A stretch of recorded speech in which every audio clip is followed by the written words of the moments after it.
Buenas tardes, muchísimas gracias, un verdadero honor, placer estar acá con ustedes, compartiendo los resultados de investigación y vinculando dos dimensiones que están fuertemente articuladas, pero poniéndolas en escena a través de algunos conceptos y algunos datos que permitan ilustrar esta relación virtuosa o no tan virtuosa que se da generalmente en materia de pobreza y salud.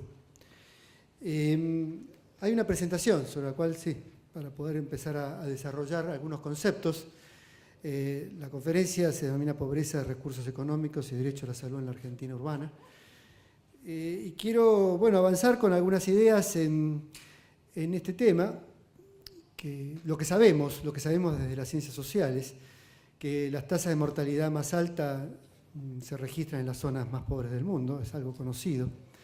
Pero también que la población que goza de mejor salud es en general la que suele ser más productiva en el plano tanto económico, social como cultural. En general se reconoce una causalidad entre salud y pobreza, pero se la reconoce en términos bidireccionales, y que esa analogía que mejor la representa es básicamente una relación virtuosa o viciosa en materia de correspondencia entre uno y otro.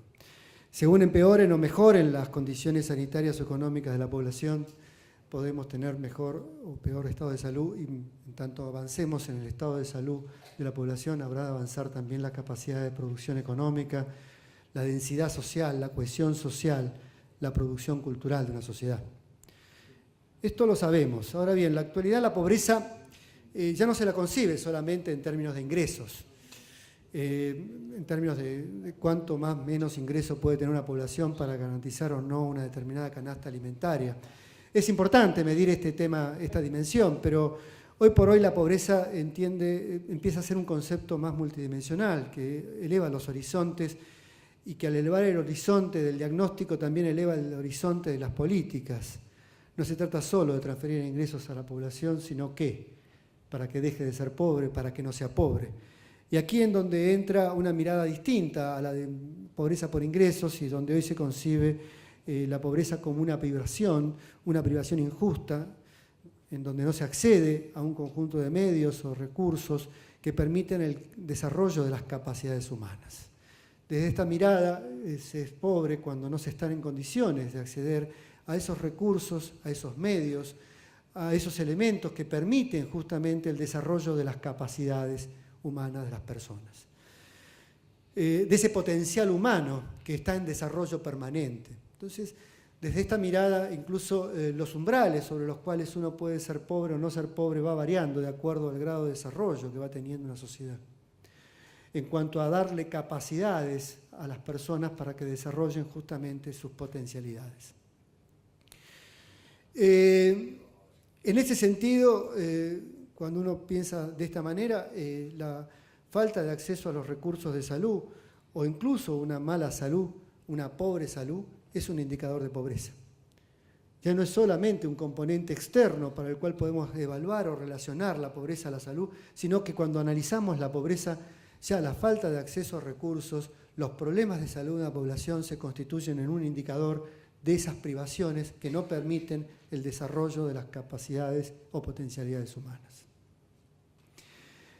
Esto nos va iluminando hacia un horizonte distinto que ver la salud como un aspecto sectorial de la vida humana o disciplinar de la vida humana, y los mete en el campo de las relaciones humanas y sociales, y desde una perspectiva multidimensional, mucho más rica e interdisciplinaria incluso, para poder estudiar, diagnosticar y formular políticas a partir de este diagnóstico.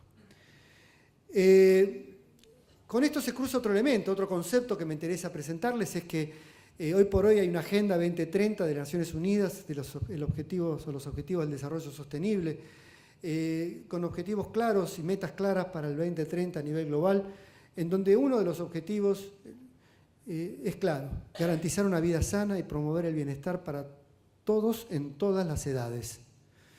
Es un objetivo del cual se han comprometido todos los países del mundo, casi todos los países del mundo occidental o civilizados o democráticos, y sobre los cuales se apoya el compromiso a resolver temas y problemas, y básicamente reconociendo que hoy por hoy ha habido importantes avances en materia de reducción de la mortalidad infantil, mortalidad materna, control de enfermedades infecciosas, pero sin embargo todavía resta mucho en el campo de esas mismas enfermedades infecciosas y de los problemas que están relacionados con la falta de ingresos o educación o capacidades de trabajo, en donde la pobreza de salud tiende a profundizarse.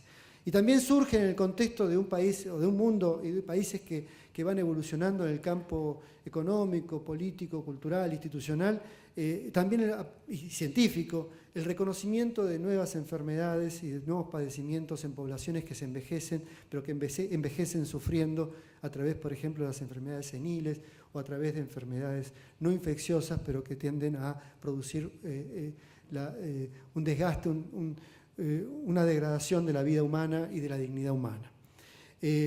Temas como las adicciones, las enfermedades mentales, incluso los efectos de la contaminación, aparecen como fenómenos nuevos que deben ser pensados desde una perspectiva del desarrollo de la salud, que es el desarrollo humano. Yo quiero presentarle algunos datos, evidencias sobre estas reflexiones, sobre estos conceptos, el estado en que estamos en Argentina hoy frente a estos dilemas, temas que pone en agenda el campo político institucional, como la Agenda 2030 a nivel de Naciones Unidas, o como ponen en agenda también las investigaciones científicas interdisciplinarias, sociales, pero también sanitarias.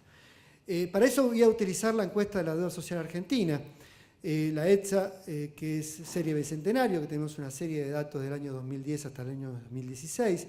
En este momento acabamos de terminar 2017, así que los datos no siguen esta serie. La encuesta es una encuesta que se aplica a nivel urbano, nacional, con más de aproximadamente 6.000 hogares, más de 5.700 hogares, alrededor de 18.000 personas en cada muestra. Todos los años se aplica esta misma encuesta. El universo geográfico se aplica en 17 aglomerados urbanos de más de 80.000 habitantes, toma radios grandes, centros urbanos, áreas metropolitanas, principales capitales y ciudades intermedias. Y con estos datos, bueno, un dato inicial, las tasas de indigencia medidas por personas en Argentina 2010-2016, con 3 mediciones. La que está en rojo es la que mide nuestro observatorio, el Observatorio de la Deuda Social Argentina. La que está en celeste arriba es la que mide las tasas de indigencia, que de acuerdo a la última medición del INDEC, del actual INDEC, no del INDEC recuperado por esta etapa política, y que proyectada hacia atrás da cifras muy parecidas a las que observa el observatorio, o las que registra el Observatorio de la Deuda Social. En alrededor de 7%, 6% de la población en situación de indigencia.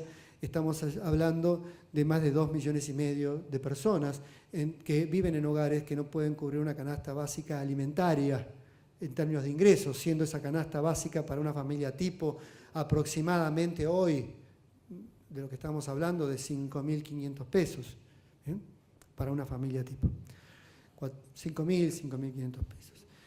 La tasa de abajo, la inferior, la que ustedes están viendo, es siguiendo la metodología vieja que tenía el INDEC, antes incluso de ser intervenido, cuál sería el dato de indigencia. Estaríamos muy cerca, un 5%. En principio, este es el volumen de población que no accede a recursos monetarios capaces de cubrir este nivel de ingresos o gasto necesario.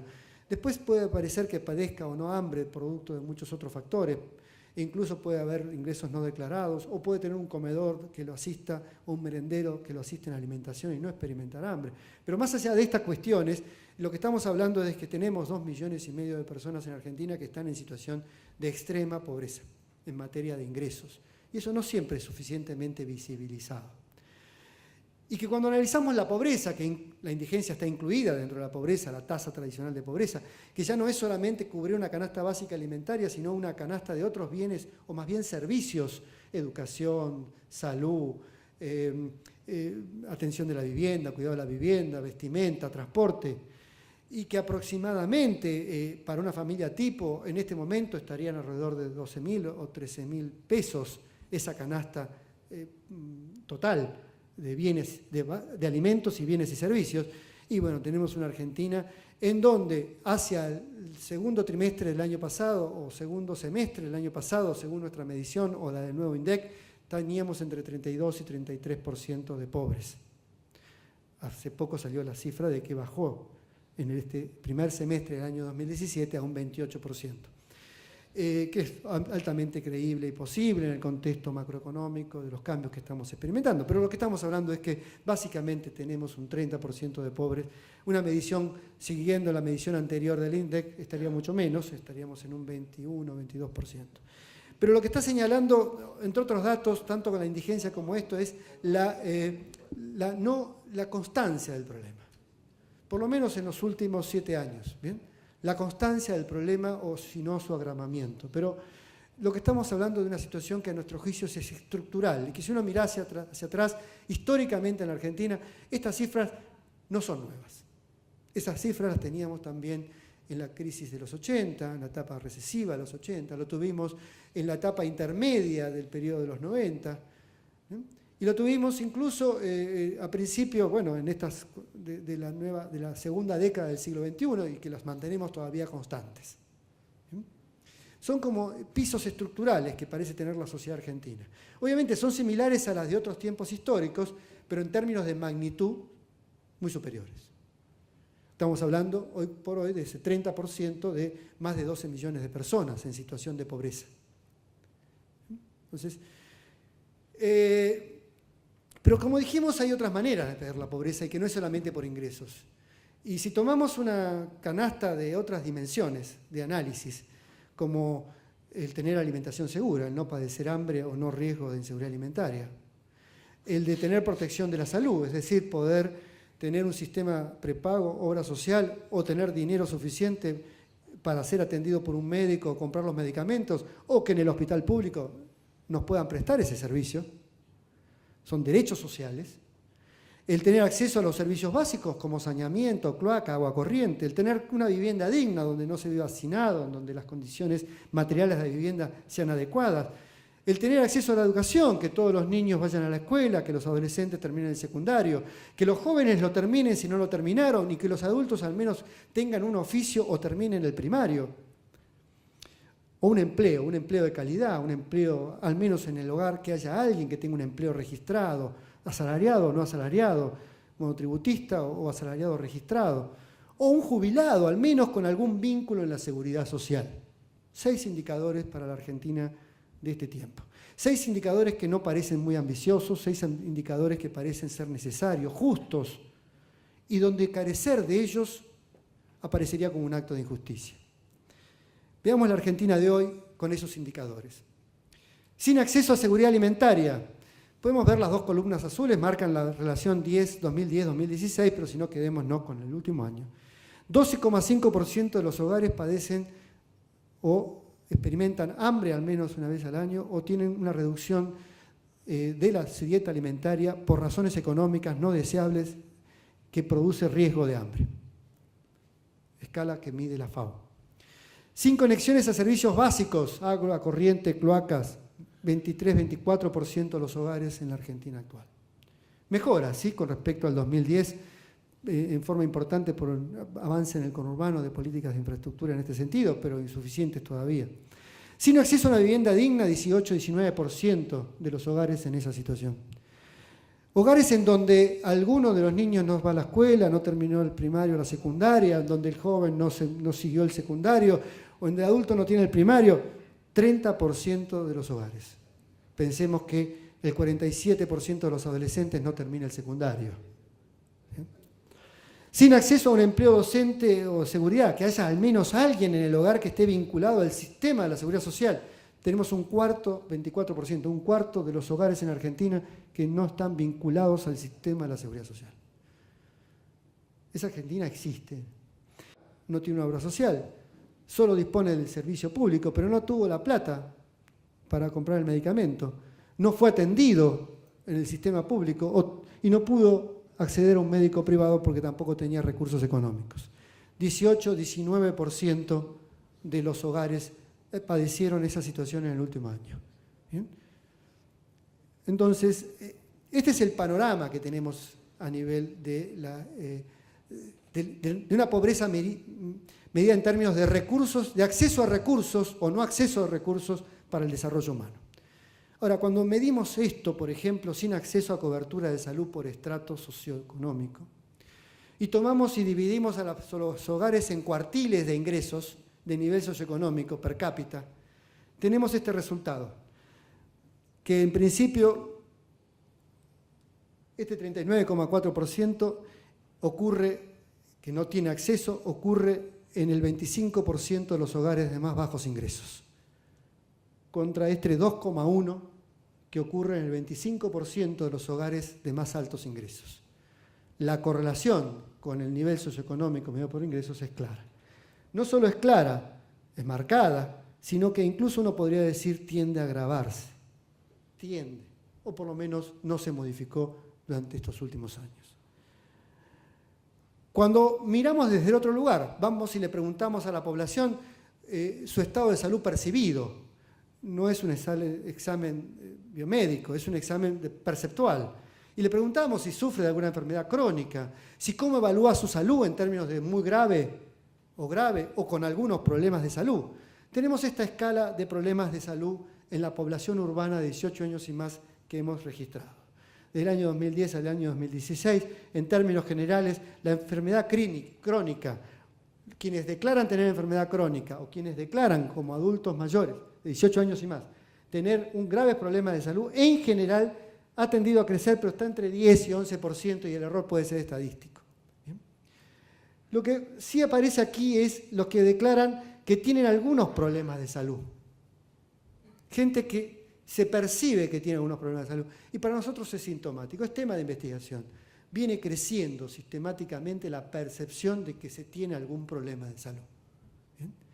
Esto también puede ser hipocondríacos, en potencia, pero más allá de esto marcan fenómenos sociales, fenómenos culturales, la preocupación de la población por la salud, la autopercepción o la autorreflexión. El dato debería seguir siendo investigado y nos parece interesante. Pero lo que nos interesa aquí es ver cómo se clasifica esto en términos sociales. Esto es generalizado. Es decir, los problemas crónicos o graves problemas de salud se distribuyen democráticamente en la sociedad. Quienes se perciben más o menos enfermos se distribuyen con cierta equidad y todos están con el mismo riesgo de padecer algún tipo de enfermedad y percibirse como tal. Bueno, cuando analizamos el déficit de estado de salud en la condición de graves problemas y enfermedades crónicas, los dos elementos más críticos, lo que observamos, la roja es la tendencia a la media, y lo que otra vez dividimos a los hogares en cuartiles por nivel socioeconómico, lo que está dando claramente la relación en donde se observa que el riesgo de padecer o de percibir que se padece enfermedades crónicas está fuertemente correlacionado con el nivel socioeconómico. Un 16% de los adultos de 18 años y más que viven en el estrato muy bajo registran estos problemas, contra un 6,8%. Al menos desde el punto de vista perceptual, la situación no parece muy democrática. Y cuando uno analiza otras informaciones epidemiológicas o sanitarias, muestra claramente que este comportamiento es totalmente plausible, más allá de la percepción. Y si fuese solo la percepción, de todas maneras marca un problema. El problema es cómo las condiciones de más bajos ingresos, de mayor pobreza, producen mayor riesgo al sufrimiento por problemas de salud. Esta es la medida cuando tomamos el conjunto, los problemas crónicos, los graves problemas de salud o algún problema de salud. Y tal vez aquí marca una clave de quién crece más en materia de algunos problemas de salud. ¿Quién registra?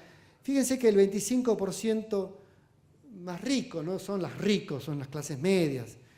Es donde más creció la tendencia a percibir que tiene algunos problemas de salud. La situación en general tiende a ser estable en casi, y también en las clases, el que aparece como verde, que es el bajo, pero en todo caso hay hasta una condición de clase para percibir que se tiene más problemas de salud. Si hay sectores que acceden más a esa percepción que a otros. Pero en cualquier caso lo que queda claro es la división social que tiene la percepción. Y bueno, déficit de estado de salud con graves problemas, cuando tomamos aquellos indicadores que les presentaba, aquellos 6 indicadores, y los clasificamos en no tener ninguno de aquellos indicadores como déficit, tener al menos una carencia de aquellas 6, o tener 3 o más carencias de esos 3, es clara la escalera a lo largo, del tiempo, en términos... ¡Ay! Ese lío. Sí, es clara la escalera en el tiempo acerca de las diferencias sociales que presenta la percepción de un estado crónico o graves problemas de salud. Quien no tiene carencias de ningún tipo en las 6 dimensiones del desarrollo humano, aparece tasas que pueden ser crecientes o no, como estamos viendo acá, pero que en todo caso siempre son desiguales con respecto al segmento que tiene más carencias. La correlación con la pobreza estructural es clara en materia de salud. Esto mismo ocurre cuando tomamos el total de las, es decir, tener al menos una percepción crónica grave o algún problema de salud denunciado. La escalera en términos sociales se mantiene. Cuando analizamos el tener acceso a los recursos o no tener acceso a los recursos, muestra unas barras rojas muy interesantes, muy dolorosas también. Quienes tienen déficit en acceso a recursos, aquellos que no pudieron por razones económicas, no tienen obra social, no tienen prepaga, o no pudieron acceder a un médico ni comprar un medicamento, o no fueron atendidos por el hospital, bueno, son los que efectivamente presentan mayores tasas de enfermedades crónicas o graves problemas de salud. Un sistema que parece no estar funcionando a la población, que es justamente un sistema público, privado-público, que no parece funcionando en función de atender justamente a quienes más lo necesitan, quienes más lo demandan, quienes más problemas vinculados al desarrollo humano presentan, y justamente una población por los cuales esos servicios no parecen estar en condiciones, esos servicios público-privados, en estar en condiciones de atender este tipo de demandas. Esto ocurre también en términos de diferencia cuando se toma el total de los problemas de salud, crónicos, graves o algunos.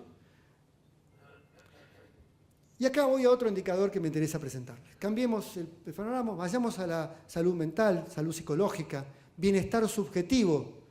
Tenemos en la encuesta un índice de depresión y ansiedad, un test de depresión y ansiedad de 10 ítems que nos permiten evaluar a escala internacional situaciones de gravedad en el malestar psicológico.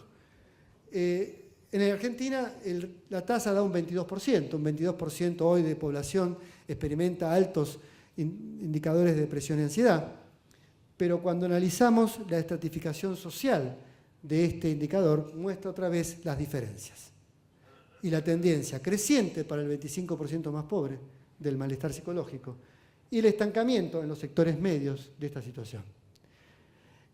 ¿El tema a qué remite? Remite que no solamente hay problemas de salud físico, sino que también tenemos sufrimiento psicológico.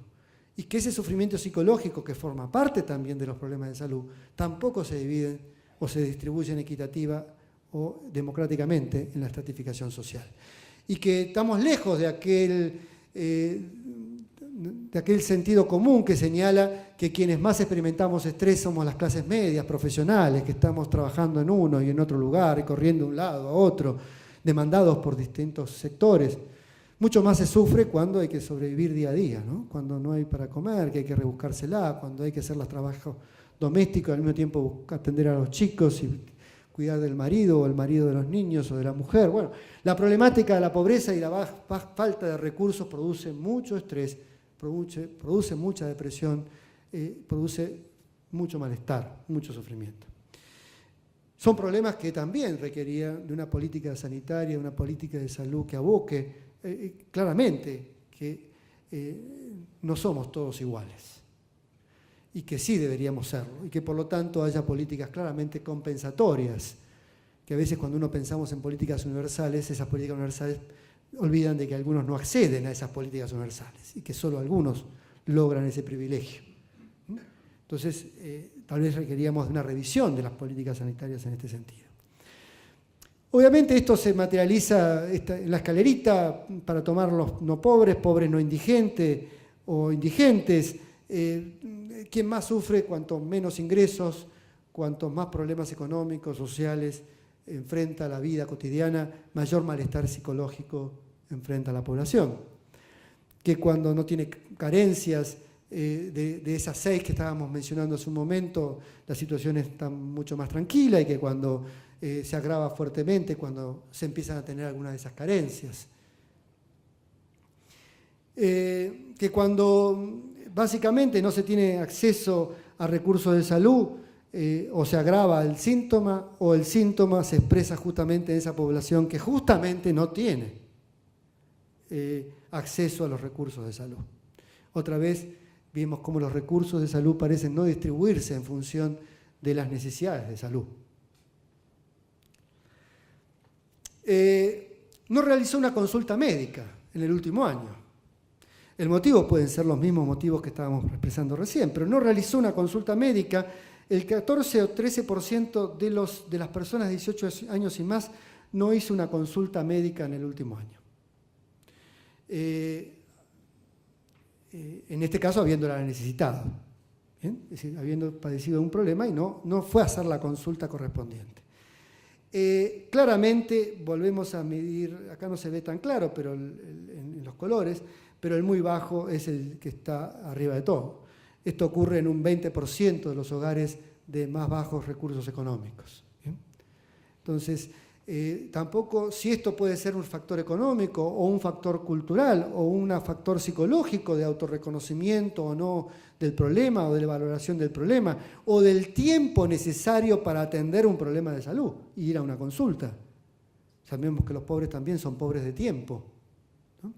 Obviamente está claro que quienes menos consultas hacen son las poblaciones más vulnerables, más pobres, que justamente son los que tienen más problemas de salud. Tampoco está facilitado el mecanismo por el cual la consulta médica pueda llegarle y no necesariamente las personas ir a la solicitud de un servicio que tal vez necesitan.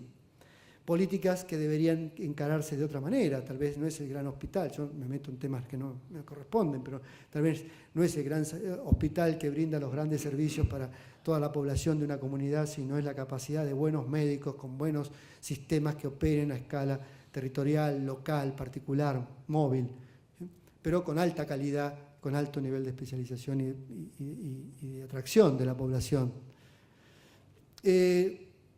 Cuando vemos quiénes son los que más experimentan no haber realizado, son los indigentes, la población esa que no cubría la canasta básica alimentaria, que tiene más riesgo de sufrir hambre o de padecer enfermedades, también obviamente no fue al médico durante el último año. Lo mismo cuando analizamos el tema de las carencias. La correlación es clara. Puede ser obvia para muchos, pero por lo menos lo que nos hemos hecho el esfuerzo de ponerla en números, en cuantificarla, en evaluarla, en diagnosticarla. Y bueno, claramente no realizó consulta médica quienes no tienen o tienen mayor probabilidad o propensión, no realizó la consulta médica quienes tienen justamente mayor déficit en recursos de salud, ¿bien? En esos que no podían atenderse. Bueno, algo anda mal, esta es la idea. Me toca transmitir algo en la distribución de los recursos y en el acceso a los recursos de salud no está funcionando bien en materia de quienes más lo necesitan. Y al mismo tiempo somos una sociedad que tenemos graves enfermedades físicas o psicológicas y que están fuertemente atravesadas por las desigualdades sociales.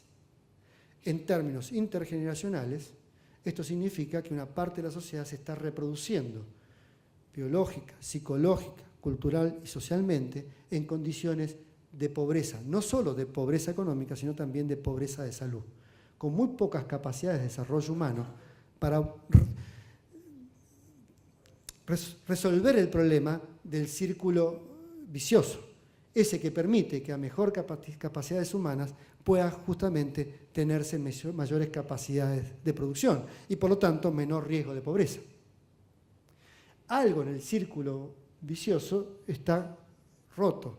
Ese círculo vicioso, o más bien se reproduce en el círculo virtuoso, algo está roto, no es factible, no es tan fácil salir de esa condición de pobreza que está fuertemente correlacionado también con la pobreza en materia de salud. Dicho esto, breves conclusiones. En nuestro diagnóstico El déficit son déficits estructurales, o este déficit en salud son déficits estructurales en materia sanitaria.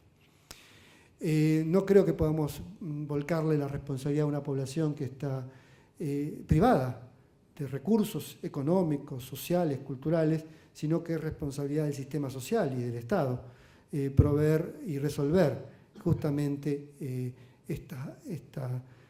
volcar aquellos recursos hacia aquellos sectores que más lo necesitan. Las brechas en el acceso a recursos y en el estado de salud de la población parecen ser estructurales. Pocas modificaciones las hay incluso en los ciclos económicos. Y está básicamente, fuertemente asociada a la falta de oportunidades, de condiciones no solo económicas, sino también estructurales de inclusión social. Entre ellas, la propia salud. Segunda conclusión, disponemos de un estado sanitario dual, cada vez más extendido, especializado y eficiente, orientado hacia sectores con más recursos de inclusión, y a la vez ese mismo estado de salud sanitario dual está fuertemente empobrecido, precario, es insuficiente para los sectores más vulnerables. Claramente, sistemas para ricos, sistemas para pobres, sistemas para incluidos, sistemas para excluidos. Al menos un cuarto, un tercio de la sociedad argentina está volcada a esos recursos escasos de salud que tienen poca capacidad de desarrollo y de atención. Por sí solas, parece ser que las políticas de crecimiento económico y de protección social, incluso la ampliación del AUH, los sistemas de extensión jubilatoria, la pensión universal para la vejez, ¿no? Obviamente que ayudan y colaboran o contribuyen a que se resuelvan o a que mejoren condiciones de vida de una parte importante de la población pobre. Pero no son suficientes. Activan, amplían, mejoran condiciones de vida, sí, es claro, algo hacen. Pero efectivamente no logran generar condiciones de vida saludables. No logran producir un cambio cualitativo en este estado de situación. No generan una justa distribución de los recursos para el desarrollo de la salud. Esto lo tiene que hacer el Estado, lo tiene que hacer la sociedad, volcando nuevas políticas de salud y de desarrollo humano asociados a la salud, en donde también, el sistema público y el sistema privado tienen importantes responsabilidades en este sentido. Y este es el mensaje que quiero transmitirles. En mi caso, dejo acá los datos del observatorio, la página web, el mail por si necesitan información, un tweet por si quieren seguir nuestros trabajos y básicamente también cada tanto aparecen, en el tweet cada vez que generan nuestros trabajos se difunden a través de ese medio. Y muchísimas gracias y un placer estar con ustedes.